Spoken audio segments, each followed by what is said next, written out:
Good morning, students. Today we will continue with the chapter number 3, that is from tasting to digesting. In previous video we had covered some topics. Now our next topic is poem Martin's Window. Here's an old story, it seems so funny. There was a window in Martin's tummy. Actually, by mistake, Martin was shot right in the stomach. It bled a lot. The wound slowly healed and was covered by skin, but the hole was still there. You peep right in. Oh, what a chance for doctors to study what happens to the food inside the body. The story seems odd, but it is really true. The secret of Martin's stomach helped us all, me and you. Now, story: a stomach with a window.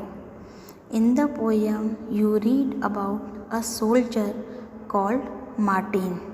यहाँ पर ये जो poem है इसमें हमें एक soldier के बारे में बताया गया है जिसका नाम है Martin. In 1822, he was 18 years old and was very healthy. When he was shot, he got seriously hurt. जब उसे एक गोली लगी थी तो वो बहुत ही सीरियस तरीके से इंजर्ड हो गया था. At that time, Dr. Beaumont was called to treat him. Dr. Beaumont cleaned the wound and put the dressing. उस समय डॉक्टर ब्यूमॉन्ट ने मार्टिन की ट्रीटमेंट की थी. डॉक्टर ब्यूमॉन्ट ने उसके घाव को अच्छे से साफ करके उसकी ड्रेसिंग की. After 1.5 years, the doctor found that Martin's wound had healed except for one thing. He had a big hole in his stomach. The hole was covered with a loose flap of skin, like the washer in a football. 1.5 year के बाद जब doctor Beaumont ने देखा कि Martin का जो wound था वो तो भर गया था, लेकिन उसके स्टमक में गोली लगने से जो छोटा सा होल हो गया था वो होल नहीं भरा था और वो होल उसके स्टमक में वैसे का वैसा ही था. और उसके स्टमक में जो होल था वो एक लूज़ फ्लैप ऑफ स्किन से कवर हो रखा था. जैसे कि फुटबॉल में वॉशर होता है एक पतला सा लेयर, उसी तरह एक पतली सी स्किन के फ्लैप से वो ढका रखा था. Press the skin and you could peep into Martin's stomach. Not only that, the doctor could also take out food from the stomach by putting a tube in the hole. Dr. Beaumont felt he had found a treasure. उस skin को हटा के देखें तो हम उस Martin के stomach को झांक के देख सकते हैं. तो उसी तरह डॉक्टर ब्यूमॉन्ट को भी एक आइडिया सूझा, उसको भी एक चांस मिल गया स्टमक के अंदर लाइव देखने का और उसी के बाद से ये रिसर्च शुरू हुआ. Can you guess how much time he spent on doing different experiments on this stomach? 9 years. During this time, Martin grew up and got married. उन्होंने उसके स्टमक में डिफरेंट एक्सपेरिमेंट करने शुरू किए, ये देखने के लिए कि बाकी के स्टमक में खाने का क्या होता है, कैसे खाना डाइजेस्ट होता है. क्या आप सोच सकते हैं कि उन्होंने कितने सालों तक ये एक्सपेरिमेंट किया होगा? 9 years, 9 सालों तक. और इस बीच मार्टिन जो है वो बड़ा हो गया, उसकी शादी हो गई. Now at that time scientists did not know how food was digested. How does the liquid digestive juices in the stomach help? Does it only help in making the food wet and soft, और does it also help in digestion? Stomach के अंदर खाना जो है वो कैसे digest होता है, क्या क्या चीज़ें होती हैं, इन सब बातों की जानकारी पता लगाने का एक मौका उस समय तक तो साइंटिस्ट को पता तक नहीं था कि खाना डाइजेस्ट कैसे होता है। हमारे स्टमक में जो डाइजेस्टिव जूसेस होते हैं वो खाने को डाइजेस्ट करने में कैसे हेल्प करते हैं। क्या डाइजेस्टिव जूसेस भी सलाइवा की तरह खाने को सॉफ्ट और वेट बनाने में हेल्प करते हैं, या फिर स्टमक के अंदर जो भी जूसेस पाए जाते हैं उनका भी कुछ यूज़ होता है। Doctor Beaumont took some liquid juices out of the stomach. He wanted to see what would happen to a food item kept in a glass filled with it. Would it get digest of its own? उस whole की help से doctor ब्यूमॉन्ट को एक idea मिला। उस stomach की help से उन्होंने कुछ डाइजेस्टिव जूसेस जो हैं वो बाहर निकाले। डॉक्टर ब्यूमॉन्ट ने कुछ एक्सपेरिमेंट करने के बारे में सोचा। स्टमक में से डाइजेस्टिव जूसेस को बाहर निकालकर वो ये देखना चाहते थे कि किसी ग्लास में रखा है तो उस ग्लास में अगर ये डाइजेस्टिव जूसेस मैं डाल देता हूँ तो क्या खाना डाइजेस्ट होता है। For this, he did an experiment with the help of a tube. He took out some digestive juices from the stomach. At 8:30 a.m., he put 20 tiny pieces of boiled fish in 10 milliliters of the juice. He kept the glass at the same temperature as that of our stomach, about 30 degrees Celsius. When he checked at 2 p.m., he found that the pieces of fish had dissolved. Doctor Beaumont ने एक tube के सहारे से Martin के stomach में थोड़े थोड़े digestive juices बाहर निकाले। डॉक्टर ने एक्सपेरिमेंट करने के लिए मॉर्निंग में 8:30 बजे 20 छोटे छोटे फिश के बॉइल्ड टुकड़ों को डाइजेस्टिव जूसेस में मिला के ग्लास के ट्यूब में रखा, ये देखने के लिए कि फ़िश के जो टुकड़े हैं उनका क्या होता है। हमारी बॉडी का जो टेम्परेचर होता है जिससे हमारी बॉडी वार्म होती है, डॉक्टर ने वैसा ही सेम टेम्परेचर मेंटेन किया। उन्होंने ये देखा कि कुछ टाइम के बाद उन डाइजेस्टिव जूसेस में फ़िश के जो टुकड़े हैं वो एकदम डिज़ोल्व हो चुके हैं। Dr. Beaumont tried this experiment with different food items. He gave Martin the same food at the same time and then compared how long it took for food to be digested in the glass and in Martin's stomach. He recorded his observations in the table. फिर doctor Beaumont ने अलग अलग तरीके के food items से भी digestive juices का experiment किया। डॉक्टर ने एक और एक्सपेरिमेंट किया कि उन्होंने मार्टिन्स को भी वही खाने दिया जो ग्लास में रखा है। डॉक्टर ये देखना चाहते थे कि स्टमक के अंदर डाइजेस्टिव जूसेस जितने समय में फूड को डाइजेस्ट कर रहे हैं, क्या उसी टाइम में ग्लास में जो फूड रखा है वो भी उसी टाइम में डाइजेस्ट होता है। इस एक्सपेरिमेंट में उन्होंने जो देखा उसको उन्होंने इस टेबल में रिकॉर्ड किया। Now here is a part of his observation table. यहाँ पर आप देख सकते हैं number, food item, time taken for digestion in the stomach, in the glass with digestive juices. First जो है वो है unboiled milk in the stomach 2 hours 15 minutes and in the glass 4 hours 45 minutes। उसी तरह उबाले हुए दूध को मार्टिन के स्टमक में डाइजेस्ट होने के लिए 2 hours and 15 minutes लगते हैं और वो ही ग्लास में 4 hour and 45 minutes लगते हैं। तो इससे ये बात प्रूव हो गई कि स्टमक के अंदर जो फूड है वो बहुत ही जल्दी डाइजेस्ट होता है, जबकि स्टमक के बाहर वही same food same digestive juices में डाइजेस्ट करने के लिए उसे डबल टाइम लगता है। सेकंड है boiled milk in the stomach 2 hours, in the glass 4 hours 15 minutes.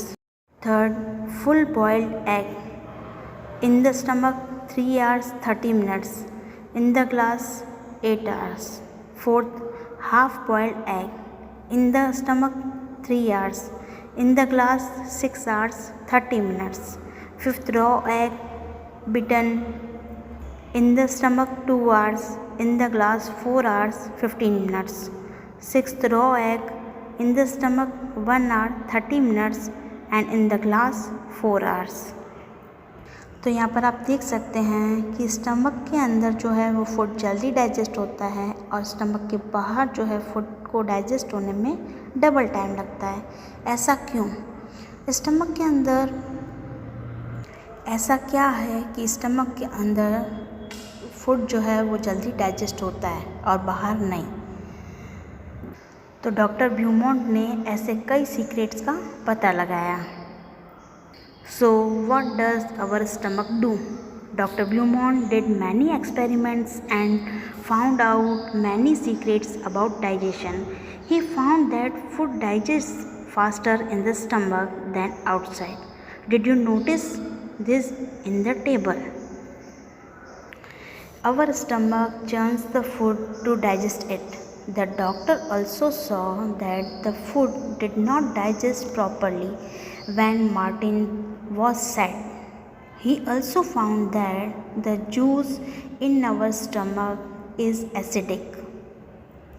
Have you heard of anyone talking about acidity? Especially when that person has not eaten well or the food is not digested properly. हमारे stomach में ऐसी क्या खास बात है? हमारा stomach food को churns करता है. चर्न्स मीन्स निचोड़ना. हमारे स्टमक के अंदर वो खाने को चर्न करता है. चर्न्स करने से क्या होता है? खाना जल्दी डाइजेस्टिव जूसेस में मिक्स होता है और वो बहुत ही जल्दी डाइजेस्ट हो जाता है. जबकि ग्लास ट्यूब में रखा फूड चर्न्स नहीं होता, वो वैसा का वैसा ही पड़ा होता है, तो उसे डाइजेस्ट होने में टाइम लगता है. डॉक्टर ब्यूमॉन्ट ने ये भी पता लगाया कि हमारे स्टमक में जो जूसेस मौजूद होते हैं वो एसिडिक होते हैं. क्या आपके स्टमक में भी कभी गैस या जलन हुई है? तो उसे कहते हैं acidity.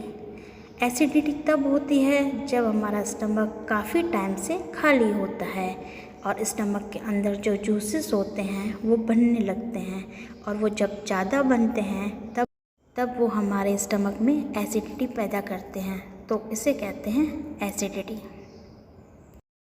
Doctor Beaumont's experiments became famous across the world. Doctor Beaumont ने जो एक्सपेरिमेंट्स किए थे वो उससे पूरे वर्ल्ड में फेमस हो गए.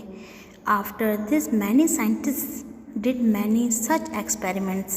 उसके बाद बहुत सारे साइंटिस्ट ने बहुत सारे एक्सपेरिमेंट्स किए. What did you say? No, they did not shot people in the stomach, nor did they wait for a patient with a hole in the stomach.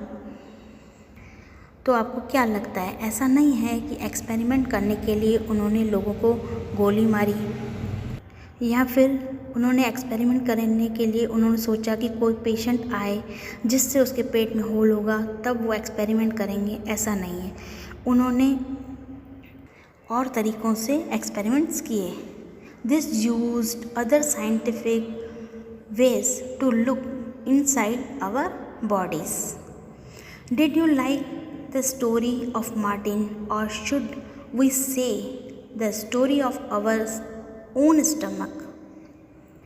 क्या आपको मार्टिन की यानी अपने स्टमक की स्टोरी पसंद आई? Yes, of course. आपको इससे बहुत कुछ जानने को मिला. Now think and discuss. Imagine if you had been in place of doctor Beaumont. What experiments would you have done to find out the secrets of our stomach? Write about your experiments. अगर आप doctor ब्यूमॉन्ट की जगह होते तो आप अपने stomach के secrets को जानने के लिए क्या क्या एक्सपेरिमेंट्स करते, उन एक्सपेरिमेंट्स के बारे में आपको यहाँ पर लिखना है। Okay. Now good food, good health. Doctor Aparna has 2 patients, Rashmi and Kailash. Dr. Aparna talked to them to find out more about them. Read what the doctor found. Rashmi, 5 years. She looks about 3 years old.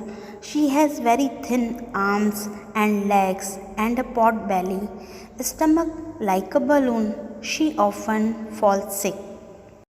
रश्मि जो है वो 5 years की है, लेकिन दिखने में वो 3 years की लगती है। ये बहुत ही पतली है, इसके हाथ पैर भी पतले हैं और उसकी पॉट बेली है। पॉट बेली मीन्स जब हमारा स्टमक एक बलून की तरह फूल जाए उसे कहते हैं pot Bailey.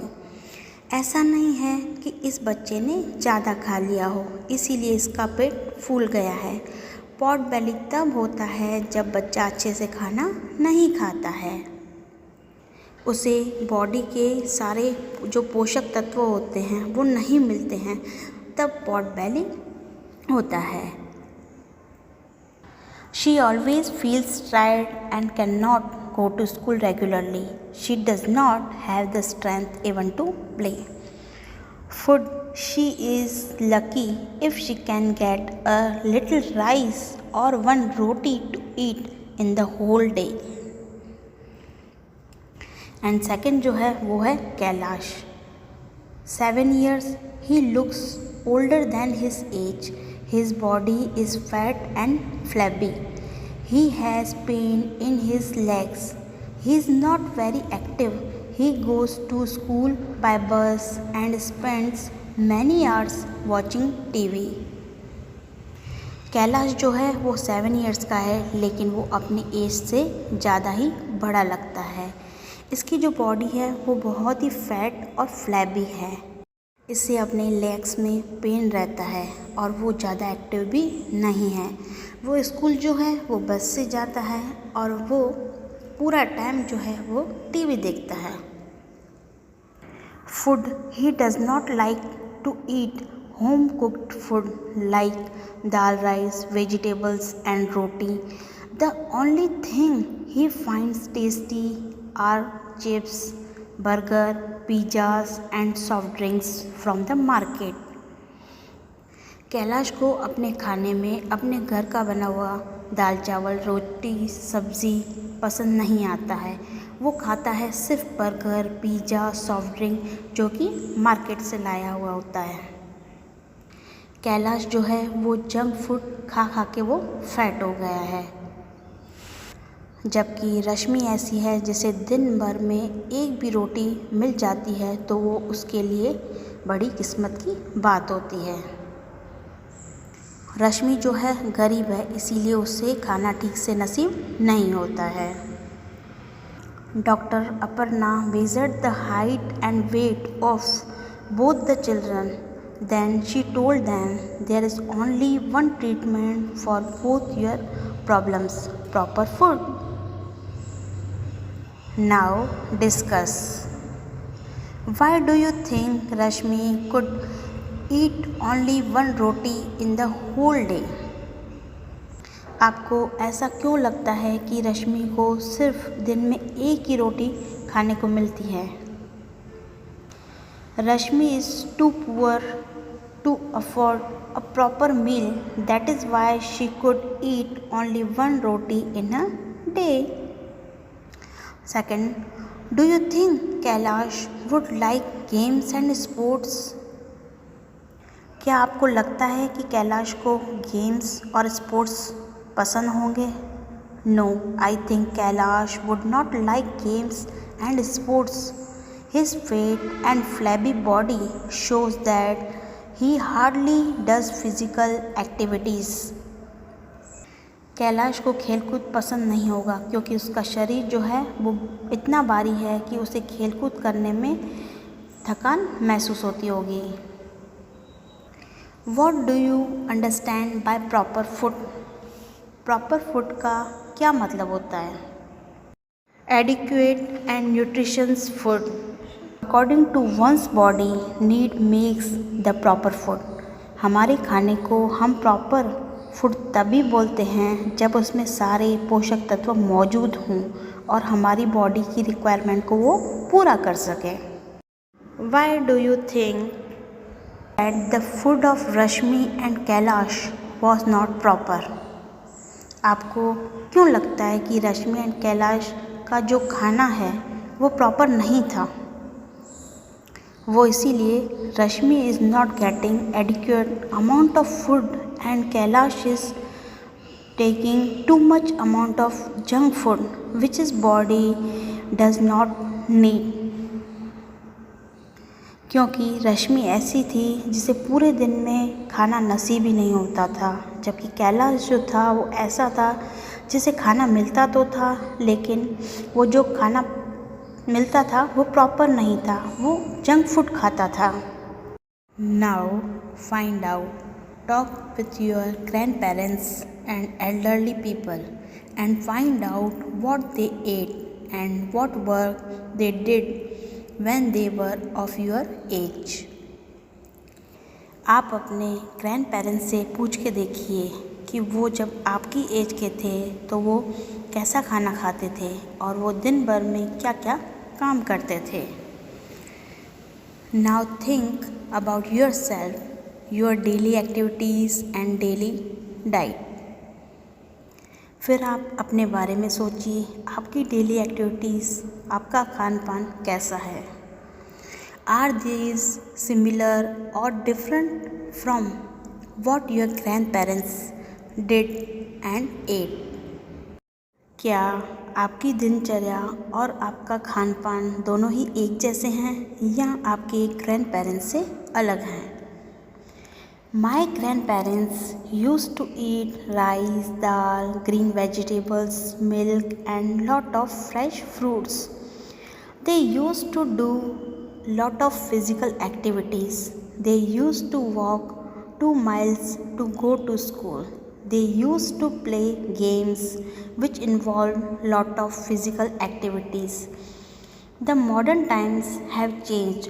We do eat rice, dal and vegetables, but we also take many junk food. I go to school by bus. Major part of my free time is spent sitting on sofa, watching TV or playing computer games. We do less amount of physical activities. Now, proper food. Every child's right. You have read about 2 children. One is Kailash, who does not like homemade food. The other one is Rashmi, who does not even get one proper meal a day. Proper food जो है वो हर एक बच्चे का अधिकार है। आपने यहाँ पर 2 बच्चों के बारे में पढ़ा। एक जो है वो है कैलाश, जिसे घर का खाना पसंद नहीं आता है, और एक जो है वो है रश्मि, जिसे एक टाइम का खाना भी नसीब नहीं होता है। लगभग आधे बच्चे हमारी कंट्री में ऐसे हैं जिन्हें खाना नसीब नहीं होता है। About half the children in our country are like Rashmi.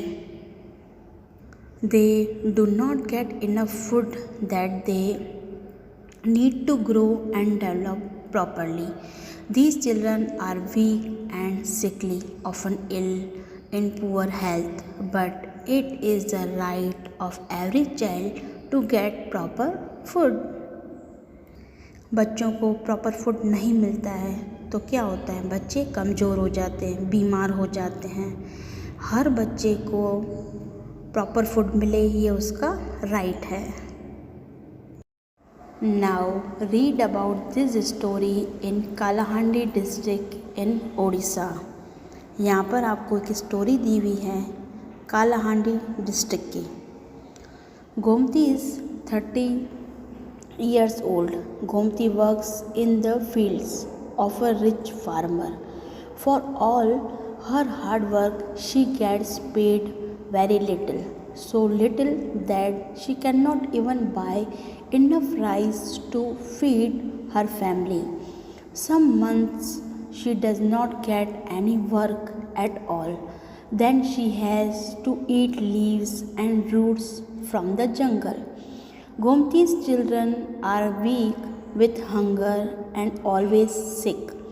Few years ago, her husband died of hunger. ये गोमती है, ये 30 इयर्स की है। ये बहुत ही अमीर फार्मर के यहाँ काम करती है। जितना भी वो हार्डवर्क करती है उससे उतना नहीं मिलता है। वो इतना कम है कि वो अपनी फैमिली के लिए खाना भी नहीं खरीद सकती है। कुछ महीने से तो उसे काम भी नहीं मिलता है। तब उसे जंगल में जाके लीव्स और रूट्स जो है वो खाने पड़ते हैं। इसीलिए गोमती के जो बच्चे हैं वो बहुत ही वीक हैं और वो ज़्यादातर बीमार रहते हैं। और बहुत सालों पहले तो उसके जो हस्बैंड हैं वो भूख की वजह से मर गए। Most rice grows in Kalahandi district. Rice is even sent to other states from here. Many times the rice that keeps lying in the godowns get spoiled. In the same Kalahandi, there are many poor people like Gomti. Why do people die of hunger in such a place? सबसे ज़्यादा rice जो हैं वो Kalahandi district में ही होते हैं, फिर भी उन्हें वहाँ पर नहीं मिलते। वहाँ से अदर स्टेट में भी वो बेचे जाते हैं। कई बार तो क्या होता है कि ये जो राइस होते हैं ये गोडाउन में ही स्पॉइल हो जाते हैं, बट वो लोगों तक नहीं पहुंचते। कालाहांडी डिस्ट्रिक्ट में गोमती के जैसे बहुत ही पुअर पीपल हैं जो लोग ऐसी जगहों पर भूख की वजह से मर जाते हैं। Now think and discuss. Do you know any child who does not get enough to eat in the whole day? What are the reasons for this? Children living in slums or beggars on road do not get enough food to eat because they are very poor to buy food. ज़्यादातर slums और गरीब के जो बच्चे हैं जो रास्ते पर भीख मांगते हैं उन्हें खाना नसीब नहीं होता है। Have you ever seen go down where a lot of grain has been stored? Where? क्या आपने कभी ऐसा गोडाउन देखा है जिसमें बहुत सारा ग्रेन स्टोर करके रखा हो? Now, what we have learned. Why can you not taste food proper when you have a cold? Our sense of smell helps us to get complete taste of our food. When we have cold, our nose is blocked. The sense of smell, so we are unable to taste the food properly. If we were to say that digestion begins in the mouth, how would you explain this? Right. Salivary glands present in our mouth secretes saliva. Saliva contains digestive juices which helps to break down complex sugars into simple sugars. Thus, it can be said that digestion begins in the mouth. Okay? Students, here we complete our chapter number 3, that is from tasting to digesting. Thank you.